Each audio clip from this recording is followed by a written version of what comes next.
Hi friends, welcome back to another exciting and fun episode of On Location Vancouver. I am your host Zara Durrani and I'm so excited because today sitting down with me is a very talented local Vancouver photographer who's had the opportunity to travel all over the world, photograph celebrities, has had some massive clients, and his work's been published in many magazines. And most recently, we did a magazine shoot just a couple of weeks ago. This month just flew by, and I knew that I needed to bring him on my show. I've been after him actually, honestly, for a little while to sit down with me. And you know, the folks who are behind the camera, they normally like to stay behind the camera.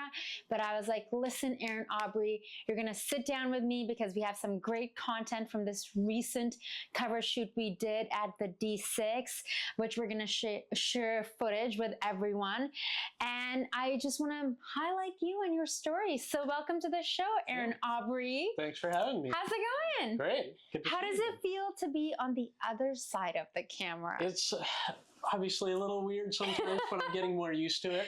You're like, but you know me. We've known each other for like over a decade, right? Yeah, like literally over a decade. Yeah. It's funny when you ask me like what it's like being in front of the camera, like the shoot we did, and we'll show the footage. When you have like behind the scenes, I always joke around that I'm the worst of just like ruining the shots because I'm not used to having a camera on me, but it was all good.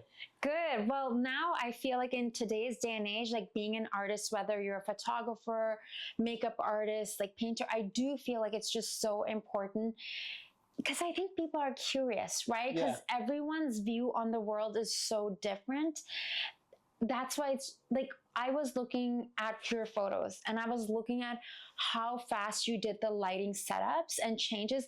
You guys, we got there. What time did we get there? We got there at like 9:30ish. Yeah.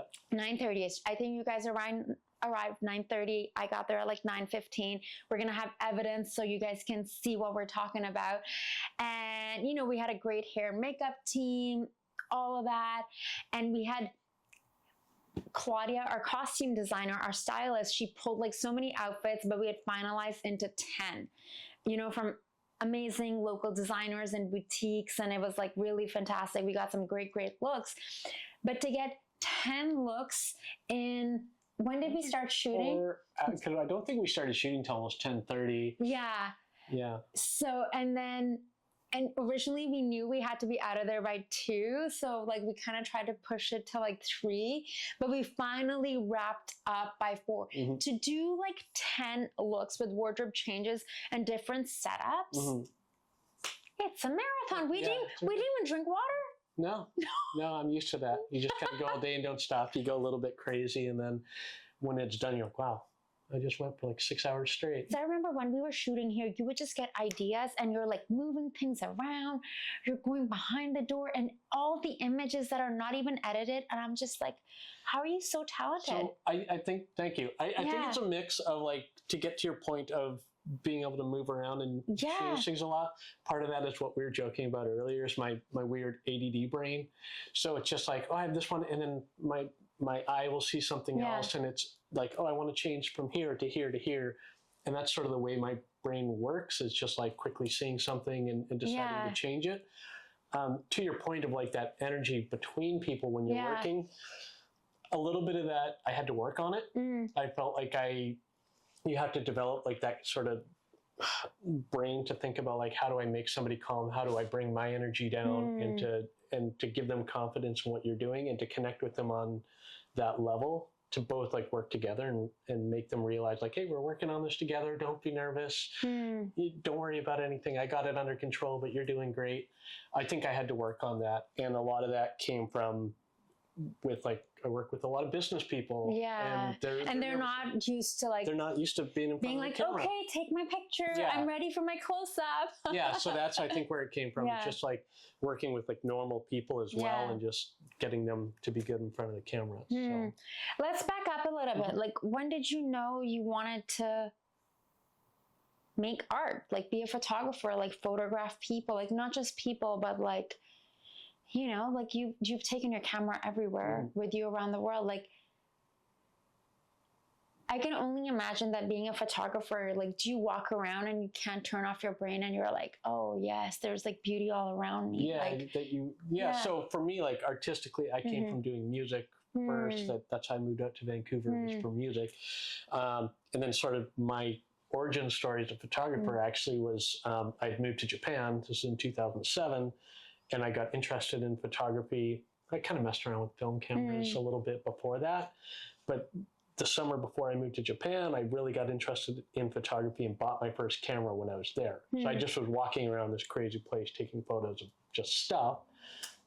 And so that's how I got interested in like photography, but I never thought of it as like a career. And what happened was I was going to Langara College just to get a degree in almost anything.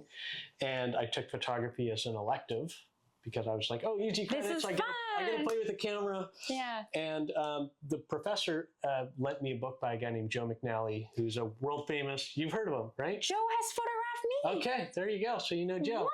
Yeah, so Joe, for anybody that doesn't know, Joe McNally has been National Geographic, Sports Illustrated, Life, everything since like the 70s. Yes, I've been photographed by Sports Illustrated. There you go. Oh, that's amazing.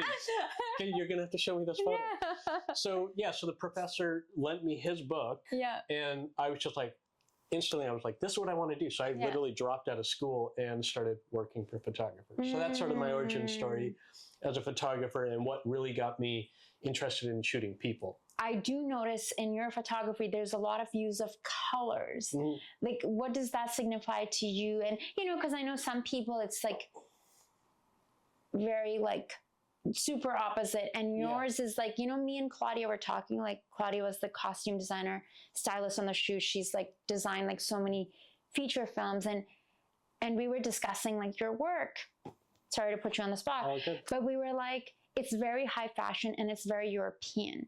Like it has that like Bulgarian ad kind of vibe. Like it's not boring is what I'm trying to say. Yeah. You know? I think it's interesting because like with the shoot we did, that really lent itself to like that Bulgarian ad, high end, the location, the clothes. And then a lot of my other work as well. I love the color. The two things I love is like really good color, having some interesting thing that pulls your eye color-wise, and then the lighting, like drama. I like kind of drama, emotion, contrast. I always joke around that I'm not very good, even though we did some great photos of you of this, but I'm not very good at like the pretty, super bright, airy photos. That's not my thing. I like to have a little bit more drama and sort of like mystique to a lot of what I'm doing. And another joke I make is I like to just shoot people and make them look kind of larger than life and almost as characters. So tell me a little bit about working under pressure. I know film crews are used to it, but obviously they have so many hands on deck. You only have like one person. Yeah. And tell me about like, you know, like, so how long have you been a photographer for? 14 years. 14 years. Yeah. So when you're working on a big production shoot, I mean, it was kind of like a middle, but we had a lot of work to do. This production, and we had like clothes and jewelry and stuff. I would say close to like 250K. Yeah. Yeah. A lot of stuff. Yeah, that was a lot of stuff, you know. Good thing I wasn't responsible for it. Yeah, we had a great costume designer. So how do you keep your cool? Like, how do you not allow the pressure to like cave? You know what I mean? Because you're like a workhorse. Like, and I could see you're just so focused, and your energy through the shoot was very like, you're just happy to be there. You didn't allow the pressure to get to you. I think for me, most of the pressure comes before the shoot. So I'll be up all night, and like a lot of times I'm laying in bed just like, maybe I can light like this, I can do this. I got to think of my angle and use this lens and don't mess this part up. And it's before, because again, my ADD brain just like, it thinks of all the different variations of what could go right or go wrong or what I could do, because there's a million possibilities of what you can do. But during the shoot, you're so present. It's also the ADD brain is where you can hyper focus and you don't let that pressure. And it comes from, again, 14 years of doing this. Yeah. And so that's part of like that process of just being like, no, I got to get this done. I can't think of worrying about what's going on. This moment is all that exists. You just got to do it. Tell me about like some of your travel photography. How long did you live in India for? What was the inspiration behind like moving? So for me, I'd been interested in India for a while.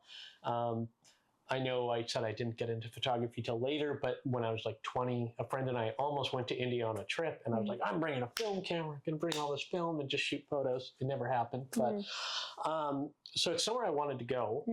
And at the time, it was 2013. I was here just kind of getting started in my career, and I wasn't sure what to do. It felt like there was a ceiling to Vancouver of what I could achieve. And there was a guy named Martin Prahoda. Yes. He's from Vancouver. He was kind of a hotshot photographer in India. Yeah. And we had mutual He was doing all these magazines. Yeah, like GQ and Vogue. It was like. And so he told me, he was like, well, if you want to, come to India and try to make it happen there. Yeah. So I packed up and went there on a tourist visa. Yeah. And my goal was to get a work visa and just to live there. And unfortunately, it didn't pan out that I got the work visa. But I was there for 6 months. And so while I was there, I went and did some travel portraits. And, you know, I spent some time in Varanasi in a place called Trembakeshwar, and I shot around Mumbai. That's where I was living. So yeah, I was hauling around big lights, studio lights, and doing sort of what Joey L inspired me to do, which is haul around studio gear. And I feel like sometimes you have to take those big leaps of faith, you know, because then you can look back and say that, hey, I was this person who did it. Like I wasn't just some person who dreamed of doing something. How did it impact you as an artist, as a creative? And how do you think that has affected your journey now? It's tough to say like how it's affected my journey, but in terms of being there and the crazy, I'm drawn to big, crazy electric cities, and that's what you're talking about, that awe. I always explain it like there's an electricity, something's going on. Like Tokyo. Yeah, like Tokyo. That's, you know, if I could, I'd move there tomorrow. That's where my heart is. But like Mumbai is like, you move to the city where there's the population of Canada in the city, and it's insane. And so it draws that out of you because there's more of that there. But in terms of, there's the hustle. There's the hustle. There's the lust for life, this hustle. There's, you could feel the heartbeat of that city. Yeah, like in Mumbai, I was just like, okay, I'm here, I'm trying to make stuff happen. And in Vancouver, it was like, okay, I'm just like booking headshots, I'm doing whatever. And then in Mumbai, I'm like, no, I got to find big ad agencies and find all these people and try to get meetings. And I ended up getting a meeting with GQ and dude. Yeah, so it was like doing that, but it's like also terrifying because but you're like stepping out of your comfort. I get it. I'm there right now with like prepping for Cannes. Like I think I was just telling you yesterday, like full disclosure, I was having a little bit like you know, and it's good to scare yourself that way, because again, like I was talking about before the shoot, it's like, okay, I've got this big meeting, I got to meet this big person. It's terrifying, but I got to make it work. And I like that. Do you feel like it like levels you up? And I think that's what, as maybe artists and self-employed people, it keeps us alive. Like it's our roller coaster. Yeah. Where like we get very comfortable here. And I've talked about that with a lot of people here. It's like, okay, I make my living and I work, but it feels like very comfortable where it's like, I want to get out and just, again, throw myself into that fire and force yourself to do what you need to do. And you have to find ways to take care of yourself. I have a friend, his name's also Aaron, and he's all about just like almost like a funny self-gluttony. He's just like goes out to movies, eats a bunch of like food that's bad for him, but he still takes care of himself. And he's all about that. And when I look at that, I'm like, oh, I need to do more of that for myself. For me, it's small things. So like just getting out and taking walks. I don't have to bring a camera with me. It's just walks. I'm still really big into music. So for me, it's like... I'm surprised you showed up without a camera today. I'm like, what? Yeah, sometimes it's like, you know, you don't always need it on you because it's good to have that break. But you know what I'm going to do afterwards? I'm going to beg you to show me a few settings on my camera. I'm going to... If I can figure it out, it's a Sony. But I'm joking. But for me, like a big thing is still like to kind of check out and just like play guitar and do music. And for me, that's a thing that's not photography. And it's like, I'm not trying to make money doing it. I'm not trying to get known doing it. And it feels great that when I get better and I you know, play a song that I wanted to learn, for me, that's still like filling up my cup. And it's like, yeah, getting into music and all that. So that's taking care of myself. And again, getting out for like walks and meeting up with friends and talking, and something that's not where you're able to like obsess over being what you are all the time. Productive. It's very easy to just be so hyper focused on that. That's all your brain does. In the last decade and a half, what would you say have been some of the highlights of your career? Like, have there been a few moments that made you go like, wow, this is what I'm meant to be doing. Like this, you know, like I'm proud of myself for doing this. Like high five to myself in the mirror for doing this job. There's a few. There's one, and it's kind of outside of the scope of a lot of the work I do, because most of my work is portrait work. If I am in a big crazy city, I like street photography as well because it just lends itself to doing street photography. But one of the most interesting experiences I had was I was doing a job for the Vancouver Symphony Orchestra, and I'd already shot portraits of Otto Tausk, who's the head conductor for them, but they wanted photos of like all the musicians during a rehearsal.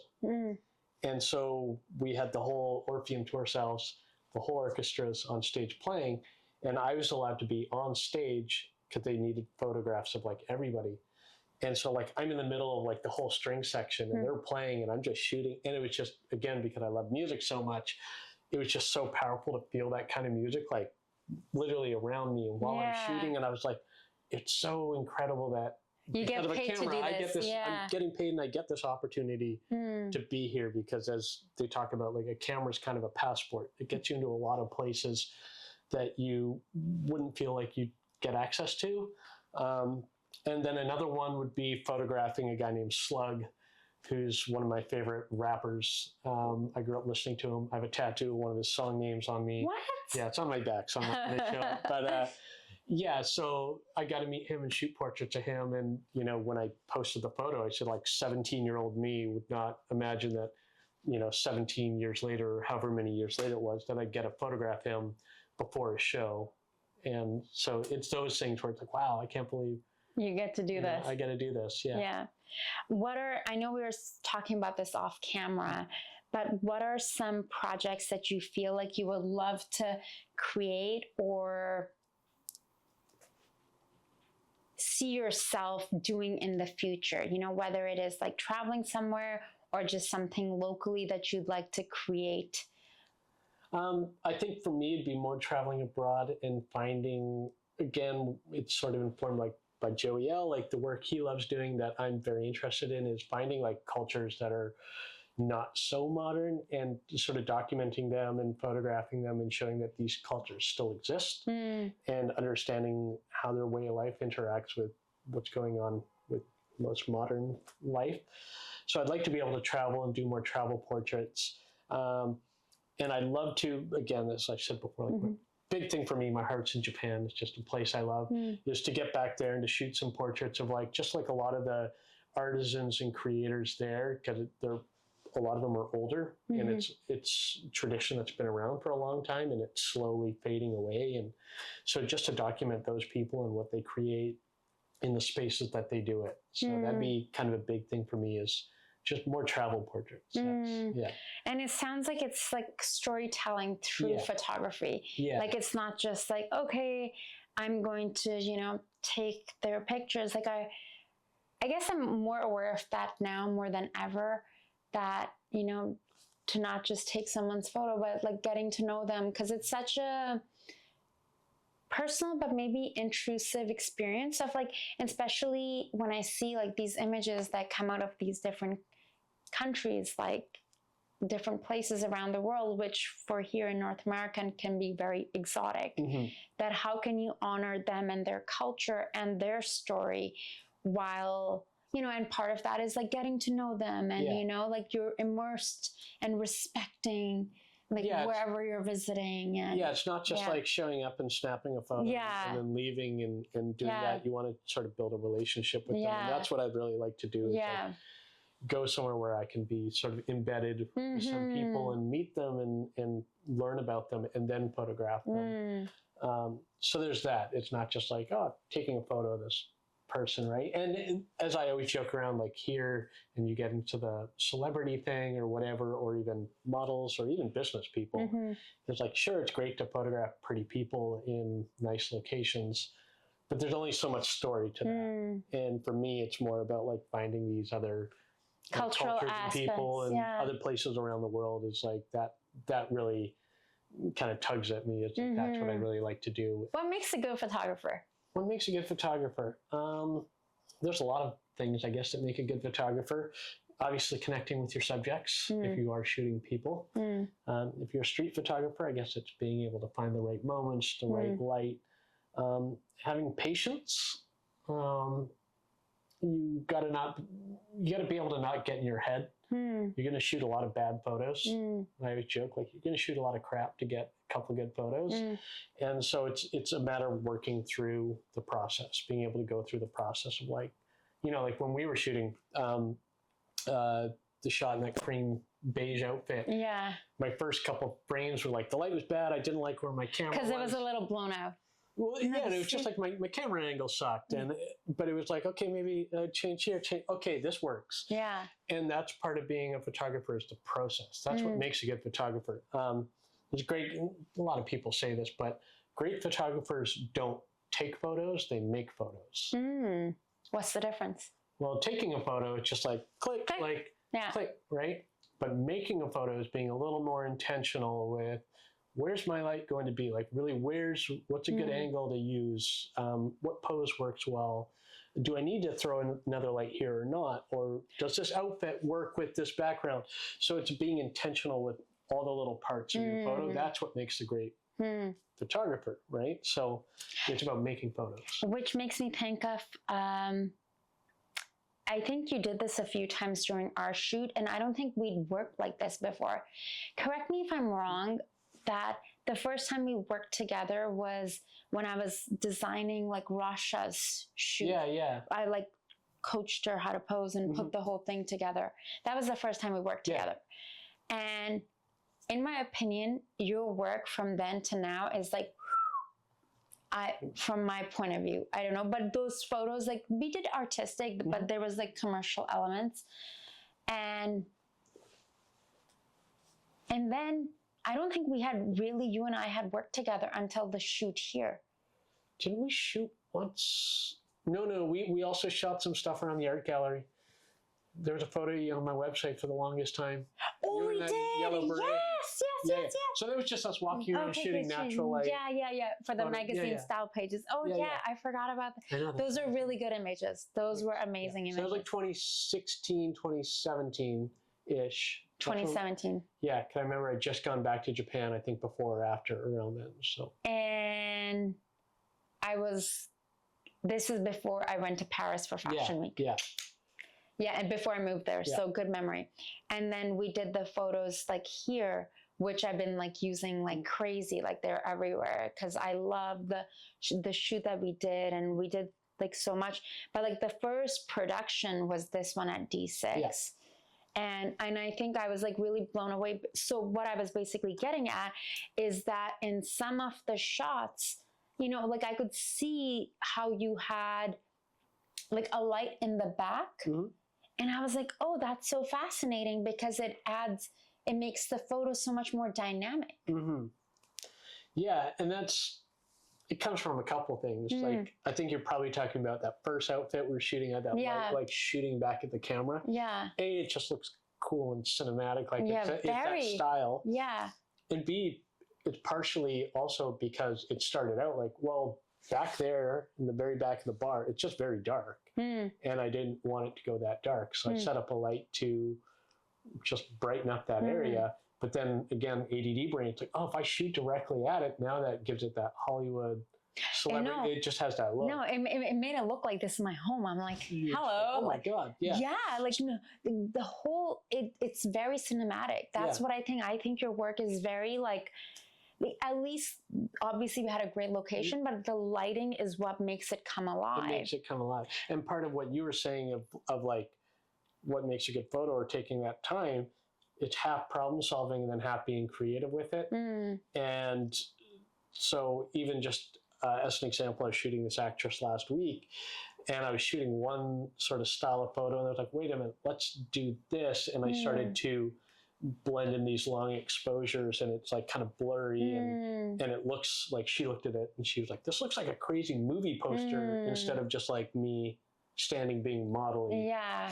And so that goes back to what I was saying about making photographs, making very intentional decisions. What is the story you're trying to tell?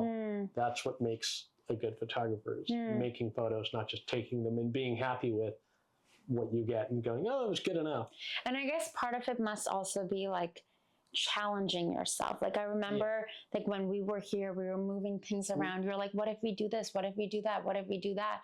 And everything was so like, it was organic. And like I picked up a bunch of clothes, and you know, Loki was in the shot, and now we have a second fur baby. But there were so many beautiful moments from that shoot that I was like, wow, like it really brought out my essence. I'm like, this is me. Yeah, because you get jazzed on like, how can I outdo myself? Yeah. It's a challenge to yourself. And that's what I love. Like the idea of like, I also grew up skateboarding. And skateboarding, I went from playing hockey to skateboarding. Hockey's a team sport. Yeah. And you're like, okay, I've got these other teammates that can possibly let me down in a game. But when it's skateboarding, it's just you, and you're battling yourself. And that's what I love, like with the photography thing, is it's only me really that can create the image. And so I'm battling myself, and I like that. And I think it requires self-discipline and focus, right? Like being an artist, being self-employed, being a creative, it does require a lot of diligence, a lot of like, because you don't have like a boss. I mean, yes, we have clients, you know, but we are our own bosses. Like it's like our job. Like there's times like recently I've had deadlines and I know this needs to get done. I'm up till 4 a.m. working. You're just gonna do it. And then you know what I will hear from the people? They're like, oh, the feedback we got was, this is the best pitch we have received.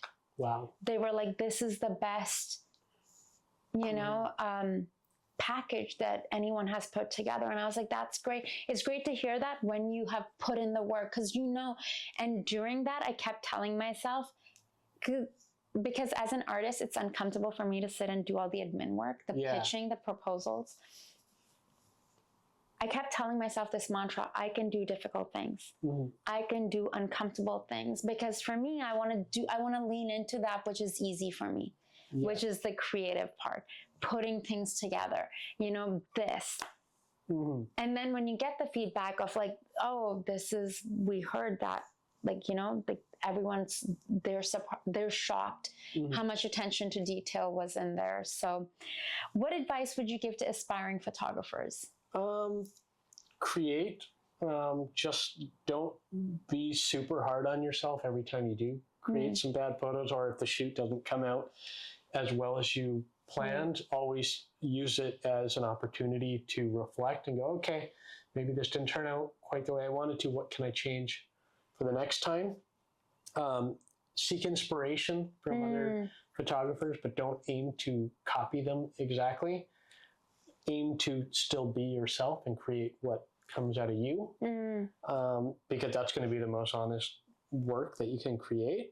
And obviously try to network with other photographers and other people that will help with, you know, them being able to give you information or little secrets on lighting or whatever. And then meeting other people, those are people you can shoot and connect with. But the biggest thing, I think, is just get out there and shoot as much as you can and create. And whether that's being solely a portrait photographer or like doing street photography, you know, things like that. I know photographers that they pretty much don't take their camera out unless they're getting paid.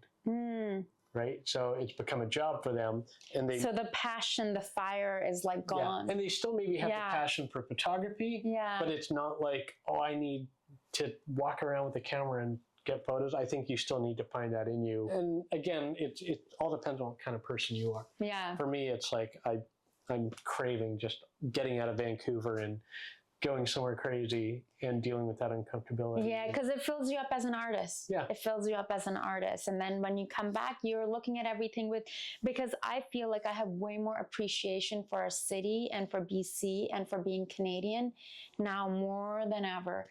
Because like, even though I was born in a different country, it's just like most of my adult life I've lived here. So I think I took it for granted. Yeah. And then you live somewhere else and you come back again as an adult and you're like, man, I feel, I love looking at mountains. That's great. Yeah, we get this beautiful view. Yeah. Who would leave this? Yeah, I know. So part-time here, part-time there, part-time everywhere. Then you're good. Yeah, then I'm good, yeah. Well, Aaron, thank you so much. Thanks for having me. Thank you for, like, you know, this amazing shoot that we did. I can't wait to show everyone the end results. Loki, what do you think, Baba? Yeah, it's Loki's excited. Yeah, Loki's very excited. Well, thank you so much for taking the time, for coming here today. I can't wait to show you guys the images, you know, that we've been talking about. I'm your host, Zara Durrani. Until next time, I'll catch you soon, and I hope you all stay curious and adventurous. Thank you.